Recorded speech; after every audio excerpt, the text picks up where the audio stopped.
qui veut parler du jeûne dans sa religion, donc sur le sens du jeûne, mais également la procédure du jeûne.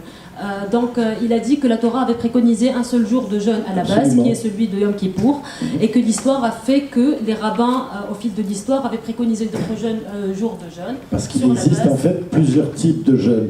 Il y a le jeûne du Yom Kippour qui est inscrit de manière définitive et irrévocable dans la Torah. Il y a les jeûnes qui sont des jeûnes à la fois rabbiniques et puis édictés par les prophètes. Et il y a les jeûnes qui sont des jeûnes commémoratifs et qui sont liés souvent aux saisons. Donc on peut dire qu'il s'agit de jeûnes calendaires. Alors, il y a effectivement dans ce lot de jours de jeûne dans le judaïsme, qui sont environ une dizaine de jours dans l'année. Six périodes de jeûne. Six périodes de jeûne. 6 jours de jeûne qui sont répartis sur l'année. C'est ça. Alors il y a Yom Kippour et le Tisha B'Av. Le Tisha B'Av, c'est la commémoration. C'est donc un jeûne commémoratif qui est assez négatif et qui est lié à la destruction du temple de Jérusalem. Ces deux jeûnes-là sont des jeûnes de 25 heures.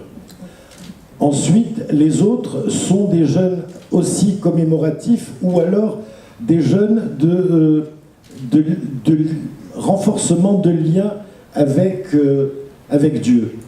Et parce qu'on parle aussi le jeûne de Pourim, le jeûne d'Esther, est un jeûne commémoratif, mais un jeûne commémoratif dans le sens festif du terme, parce que c'est un événement très positif. Oui, voilà, aussi. par rapport aux événements malheureux qui ont... Donc, en fait, le jeûne dans le judaïsme est pratiqué soit dans un esprit commémoratif, donc le souvenir qui est important, l'entretien de la mémoire. C'est quelque chose sur quoi nous devons travailler en permanence, ne pas oublier ce qui s'est passé. Et ça remonte à bien loin, puisque aujourd'hui on a tendance, peut-être, et là ça n'est plus Daniel qui parle, c'est moi, je mets une petite parenthèse, parce que souvent on parle du judaïsme et du travail de mémoire par rapport à la Shoah par exemple, mais le travail de mémoire dans le judaïsme est beaucoup plus ancien que la Shoah. Donc il a insisté sur une chose très importante que je tiens vraiment à traduire, c'est que c'est de la symbolique et l'importance du jeûne.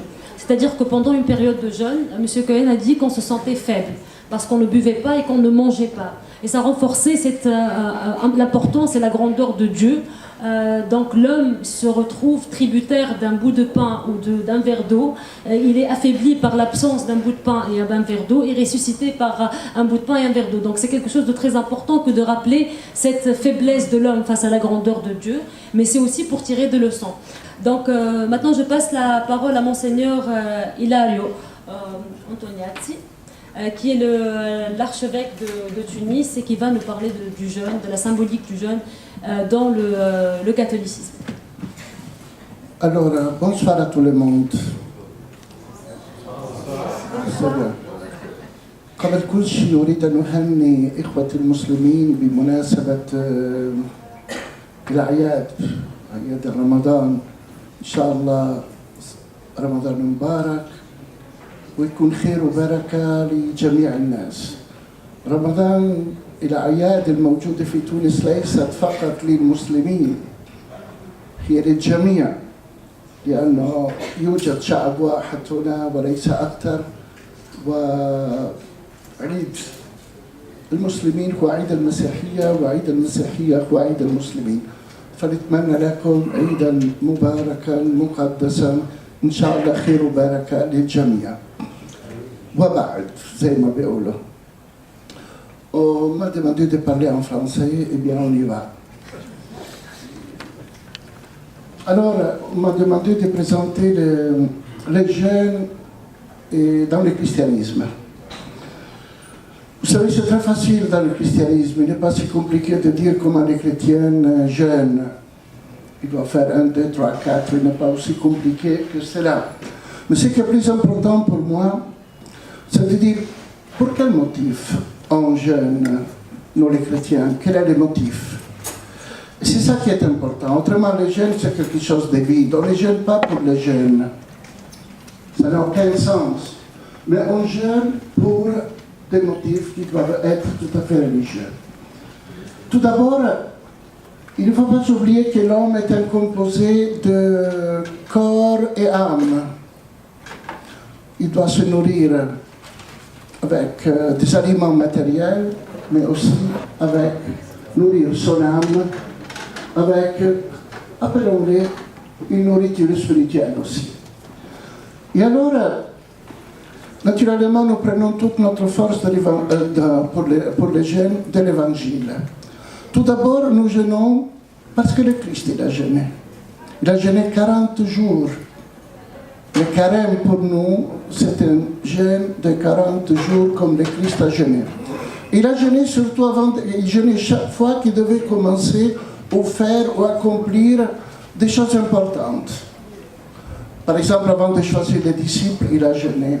Avant d'aller à Jérusalem pour mourir, il a jeûné. Alors, l'importance du jeûne vient qu'il est une force pour nous dans notre vie, pour lutter contre le mal, pour lutter et faire le bien dans notre vie.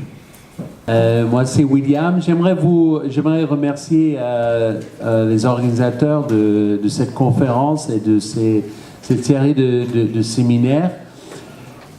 J'aimerais parler du jeûne du point de vue de chrétiens protestants. Vous savez que, je ne sais pas, mais moi chaque année, au moment de Ramadan, j'ai des questions.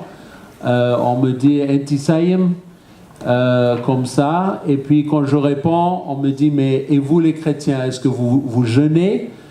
Et puis après, on me pose la question « Mais comment vous jeûnez ? Pourquoi vous jeûnez ?»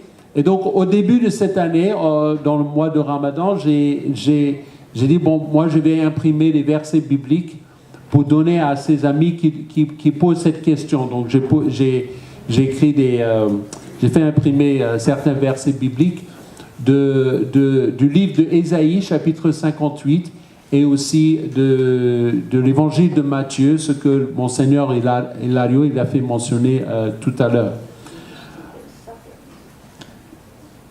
On a déjà mentionné dans l'Ancien Testament comme le prophète Moïse, aussi Élie, qui tous les deux ils ont jeûné 40 jours. On a aussi mentionné la reine Esther, par exemple. Il y a d'autres histoires de jeûne, comme le prophète Néhémie, comme le prophète Jonas, qui a été mentionné tout à l'heure. Un texte qui revient souvent dans les discussions par rapport au jeûne, c'est quel est le jeûne que Dieu veut, se trouve en Ésaïe 58. Et je vais lire juste quelques versets de ce texte. Ésaïe 58, du verset 3 et 7. Il dit « Pourquoi ?» Ils me disent « Pourquoi jeûner si tu ne le vois pas ? Pourquoi nous faire petits si tu ne remarques pas ?» Alors je réponds, donc c'est Dieu qui répond, « Le jour où vous jeûnez, vous vous occupez aussi de vos affaires et vous agissez durement avec vos ouvriers. Quand vous jeûnez, vous vous disputez et vous frappez les uns à coups de poing. Ce n'est pas en jeûnant de cette manière que vous ferez entendre votre voix là-haut. » Et puis par la suite, il dit, « Voici le jeûne qui me plaît. » Donc c'est Dieu qui est en train de parler. « Libérer les gens enchaînés injustement, c'est-à-dire la justice sociale, enlever le joug qui pèse sur eux, rendre la liberté à ceux qu'on écrase, bref, supprimer tout ce qui les rend esclaves. » Et puis le verset 7, c'est partager ton pain avec celui qui a faim. Comme vous avez dit tout à l'heure, loger les pauvres qui n'ont pas de maison, habiller ceux qui n'ont pas de vêtements. Et le prophète, dans ce texte, dénonce le formalisme religieux, c'est-à-dire l'accomplissement du rite religieux indépendamment d'un comportement juste.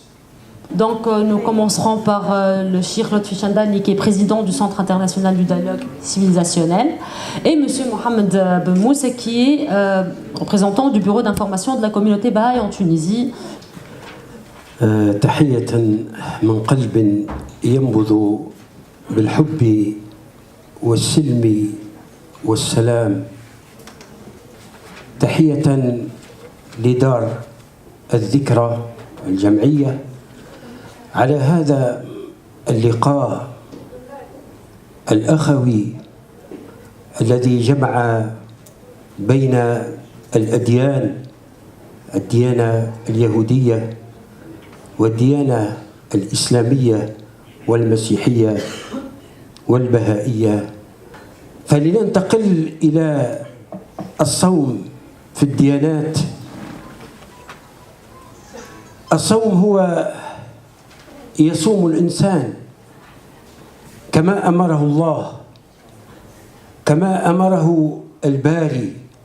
نحن في الإسلام عندنا الوحي الذي أنزل على سيدنا محمد صلى الله عليه وسلم، كما أنزل على سيدنا موسى وكما أنزل على سيدنا عيسى.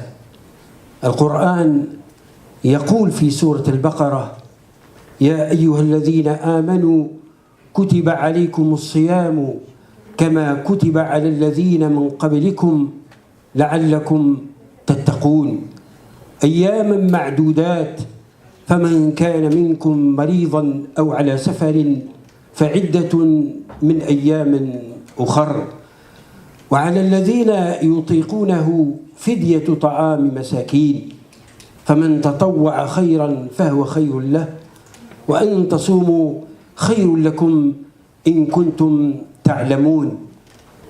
Il a dit que c'est une continuité par rapport aux religions précédentes, que le Coran, comme dans la Torah ou l'Évangile, est un message de paix avant tout, un message d'amour, un message de fraternité et de dialogue. Le jeûne a été ordonné par Dieu à ces hommes en continuité avec les civilisations ainsi que les religions précédentes, que c'est le mois de Ramadan parce que c'est le mois où le Coran a vu le jour, donc c'est un mois saint qui n'a pas été donc choisi par hasard. C'est pour ça que les jours de jeûne sont les 29 ou 30 jours du mois de Ramadan. Le but, c'est exactement ce qu'on retrouve dans les religions précédentes, d'oublier la tentation, d'oublier le corporel et s'élever dans le spirituel et se rapprocher encore plus de Dieu.